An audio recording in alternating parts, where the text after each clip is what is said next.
Okay, thank you. Okay, hi everybody. I am starting a new talk series called the Brainomancy series. And just before we begin, I'm going to turn on audience tools. I think, can everybody see the link at the top there? I think so. So if you want to ask questions at any time, feel free to go to that link, write your question, and hopefully I see your question and answer it. So this talk is about the harmonics of your body and mind. I'm calling it Ultra Rhythm. What is this Brainomancy series I've concocted? This is the product of me diving into how the body and brain work and trying to understand that so we can optimize our routines to feel our best and do our best work.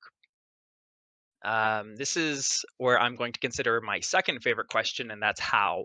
How does this work, and why am I asking the question how?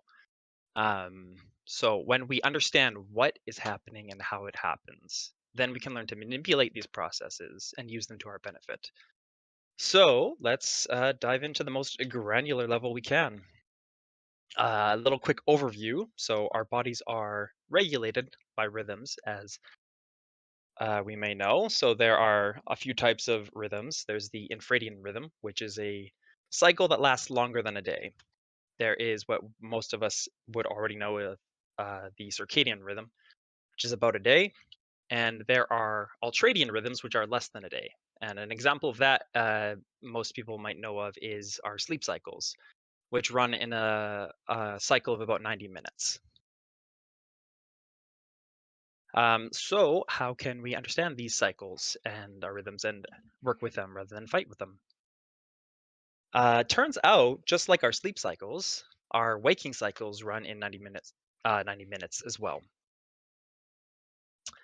So when we are alert or paying attention or focusing on something, our brain uses up sodium and potassium to propagate signals. I'll explain more of that later on. This is going to get a little bit intense, I think. So when we are focusing, we are generating more beta brain waves, so which it increases higher alertness. Our brain detects this imbalance. This we use up some sodium and potassium supplies in our brain, and our brain detects it. It lowers the brainwave state to a more of an alpha and theta brainwave state, which promotes relaxation, restoring these sodium and potassium balances, causes you to space out, feel fatigued and motivated. And that after the 90-minute cycle will last around 20 minutes. So let's talk about our brain neuron pathways. I'm just going to go through the anatomy, a simplified anatomy of the neuron and how it works. So we have dendrites, which think of this as sort of like a shipping and receiving thing. Dendrites will receive signals from other neurons. We have the axon, which is basically the wiring, the pathway in which the neuron sends out a signal. We have the axon terminal, which sends signals to other neurons by the use of synapses, which are just the spaces in between that. It's a mechanism for transferring neurotransmitters to other neurons. And along the axon, we have myelin sheathing, depending on each particular neuron. A myelin sheath is a lipid-based wrap, so it's a little fatty wrap around the axon, which insulates it. When you have the myelin sheathing on the axon, it can cause the electrical signals to travel faster through a process called saltatory conduction. And I like that name a lot. So the saltatory conduction uses these little spaces. You might notice the myelin sheathing is in these little sections, and there's spaces in between. In between, we have what are called nodes of Ranvier, and these are little. Think of them as sodium ports. Sodium comes into them, and when it does, it carries a little electron, and it polarizes each little section, which accelerates the electrical signal, so it can speed up the signal down the axon. So that is how, when we have more myelin sheathing, that pathway speeds up. That's how we I'll explain in the next section. That's how we get faster signals. So let's talk about just two of the neurotransmitters involved in this. I'm going to simplify a lot of this. There's a lot going on here. So I'm going to talk about norepinephrine, which in your body is adrenaline. And norepinephrine creates alertness and agitation, and it's a stress hormone, right? So it's going to make you feel agitated, and you're going to be looking around. And it can also be used to inhibit reflexive neural activity, and I'll get into what that means in just a few minutes. And next we have acetylcholine. So acetylcholine, what happens when norepinephrine is pushed through into these neural pathways? It marks these pathways, creating more attention and motivation while you're using these pathways, and it marks them for use later on. So here we're going to get into the meat of everything, so buckle up. Okay, so the synaptic rabbit hole. So this might be a potentially misleading example. It's very oversimplified. And if you want, I can explain more of it later, but I'm just going to stick with this for now. So the top path, I'm showing a neural pathway that has more myelin sheathing, so it's more primed for faster signaling than the bottom path. So this is going to be a very reflexive or automatic function. Say a child reaching for candy, or you're blurting something out, especially when you're under the influence of alcohol. Interestingly enough, the removal of inhibition from alcohol is the literal removal of inhibition, which I'll explain in a second. So the bottom path has little to no myelin sheathing. It could be a new neural pathway. These could be new neurons, or it could just be one that's not used as often, but it's much more difficult to access, and the signal action is going to be much slower. So in order to access, how do we access this other neural pathway if we really, really want to? Turns out our brain can actually, it's the only organ we know of that can choose to rewire itself, which is fascinating.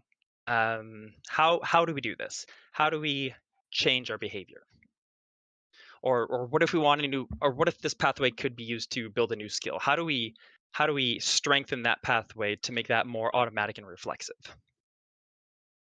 So this requires what's called top-down processing, where you are literally choosing to inhibit the more reflexive pathway up top in order to get the electrical signal down to the bottom. And we use norepinephrine to do that. And I'm not going to get into how it all works chemically, because I don't understand it all, honestly. But norepinephrine can be used to, like a grindy, like rusty railroad switch, just switch down, and it's going to feel bad because norepinephrine, like I said, is a stress hormone. So interestingly enough, the feeling of agitation and this sort of like, it's hard to practice a new skill, or not blurt out what you're thinking, it necessarily has to feel like strain for adults, especially. If you're under 25, children have a much easier time. They don't have as much inhibition as we might have noticed. So they can sort of jump around these pathways a lot easier and learn things very quickly and effortlessly. So when we use norepinephrine to get to this new pathway, this is where acetylcholine comes in, and it marks these pathways. So I think as like in the time that we're doing it, acetylcholine also promotes motivation. So while we're using it, I'm this is me speculating a little bit. If acetylcholine comes in and marks this new pathway at the bottom, as we're doing it, we're going to feel a little more motivated to keep doing it at the time of. And then that marking is important for later on. So no actual brain rewiring or change happens at this stage. Nothing has actually changed in your brain. So the next part, the neuroplasticity part that people love to talk about, or rewiring, happens in the rest stage. So this can happen in two ways. Excuse me. The majority of it, or the bulk of it, will happen in sleeping, but it can also happen in non-sleep deep rest, or NSDR. So when the neural pathways are marked by acetylcholine, what happens is myelination of the new pathway will happen. So it starts to build these myelin sheaths to speed up the pathways. So this is why it's important after that. Yeah, I'll explain that part later. After a 90-minute period of focus, when you start to feel depleted and you're entering this lower brainwave state in that lasts about 20 minutes, if you actually choose to take a rest instead of pushing through, you can actually promote this. So sleep and rest is absolutely key for learning and changing how you or learning new skills or changing your behaviors. So that's a brief overview, simplified overview of how it works. How can we use this to our advantage?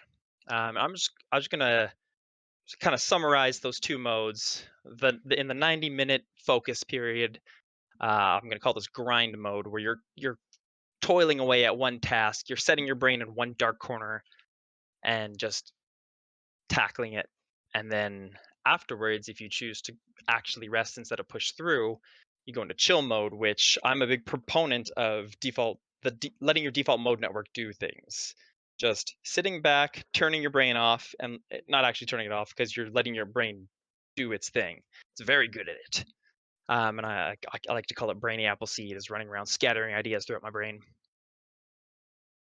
So in addition to your circadian rhythm, when you go to sleep at night to actually learn and rewire, you can do this at the end of a 90-minute cycle in that 20 minutes.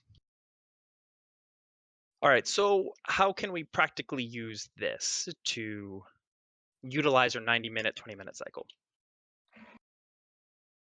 Well, what I like to do when I feel like you kind of want to listen to your body, listen to the cues. When do you feel motivated? Then you go, okay, I'm setting a timer. That's what I like to do. I like to either do usually a full 90-minute timer, especially in the morning. Studies have shown about 2 to 4 hours after you typically wake up, you have your optimal focus period. But everybody's different. So I like to give myself flexibility. I have settings for 30, 60, or 90, so I'll just set whatever I feel like at the time. Don't expect yourself to be in flow the whole time. Your focus will fluctuate. You'll be in, you'll be out, you'll be fluttering around. That's normal. And if you can, don't walk away from the task. Stay on it. You should turn off your phones, turn off the internet. You know what you need to do. Just actually do it. And what else? The first 5 to 10 minutes of getting into this focused flowing state are especially difficult. This is where the norepinephrine part comes in that I mentioned. It's physically painful. You just have to kind of accept that as an adult, especially, and try to work through that.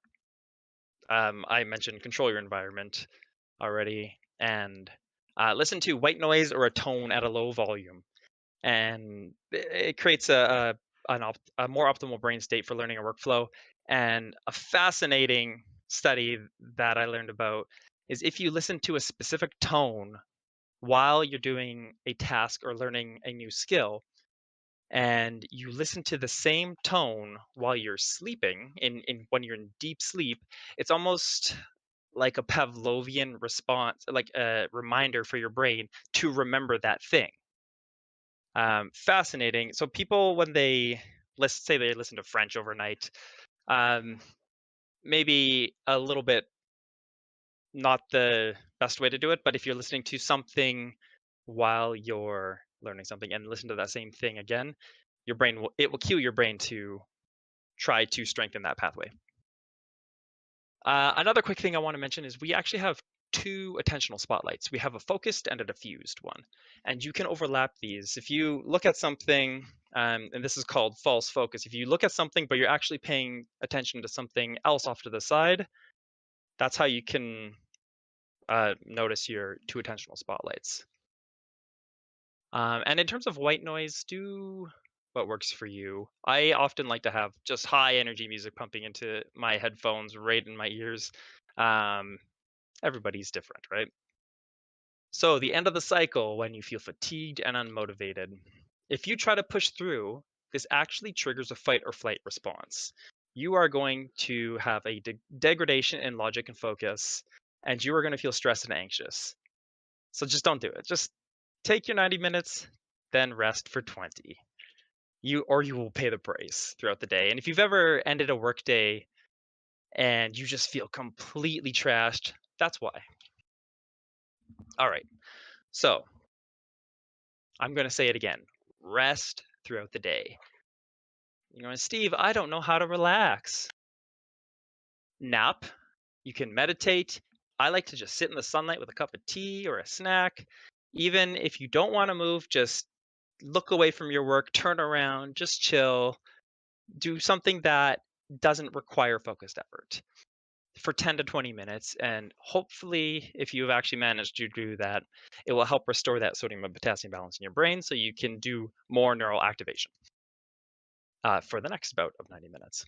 So this is actually me advocating for all of you to nap at work. And if your boss has a problem with it, tell them to come talk to me. All right, that was very intense. Let's have a palate cleanser for just a minute. Whew. Okay. Some other alertness tips. See the morning sun if you can, and the evening sun. Preferably go outside and take a walk. It will help your circadian rhythm function normally. And I'm not going to get too deep into all this stuff. This is just more tips. Stay hydrated, drink water with salt, and now you know why I'm saying take some salt as well. Delay caffeine for 90 to 120 minutes in the morning. If you drink coffee first thing in the morning, you'll probably experience a bigger crash later in the afternoon. Stay active, do some kind of exercise, and do some kind of relaxation practice. Other interesting things I learned is the positioning of what you're looking at. Say most of us often are looking at screens, also has a big effect on alertness. If you have your screen up higher, and I know they typically say have the top of your screen at your eye level and look down. But if you actually have it a little bit higher, looking up and opening your eyelids and sitting forward actually has a neurological response to increase your alertness. And if you're looking down and your eyes are a little bit more closed or you're reclining, this actually decreases your alertness. And by alertness, I mean your focused energy levels. So that is a interesting. Our bodies are crazy. Some other things, these are the things that you probably have all heard before. Try to wake up at the same time every morning. Try to delay, see what happens if you delay food until noon. Skip breakfast. I'm not going to get into the effects of fasting and everything. That could be a talk for another day, but it's also a fascinating topic. Uh, After 8 p.m., try to stick with low light, and by that I mean like low light, but also below you. Lights above you will trigger as it will be as though the sun is out, right? Your body will think, oh, it's sunny, it's bright, I need to be awake. If you lower the lights closer to the ground and keep them dim, that will help your body stay in rhythm. Try to oops, try to turn screens off by 11 p.m. at the latest. Try to give yourself an hour wind down time. Try taking a hot shower before bed. Warm your body up a little bit, and then sleep in a nice, cool, dark room. The darker, the better. So the main takeaways is listen to your body, follow your cues, and try to tune in to these wakeful ultradian rhythms, just like you try to tune into your sleeping ultradian rhythms. Some of you might. I'm not sure if everybody does. I'm a little bit obsessive, so sometimes I do as well. Um, I mentioned optimal alertness typically happens within the mid-morning range, 2 to 4 hours after you wake up on average. This is your average wake up time. Um, getting into flow and learning is difficult and very necessarily agitating. It's an important part of changing how your brain works and rewiring and neuroplasticity, as people like to name drop. And rest is absolutely paramount. It is the actual process that your brain uses to rewire your brain. If you don't get sleep, essentially you won't be able to change your behavior and skill set and brain function. So take breaks throughout the day if you can and get a proper night's sleep. So, further learning. A lot of this information comes from Andrew Huberman. He is a Stanford neurobiologist professor. Fascinating work. He does a lot of really deep dives into this. There's another link I've provided here of some notes that I've taken. And thank you. If you have questions, complaints, feedback, let me know. If you might have noticed, I had a little draft tag at the top of this talk. So let me know what you thought. Let me know if I got anything wrong. I know there's things that are kind of deliberately simplified, but thank you for helping me improve these talks.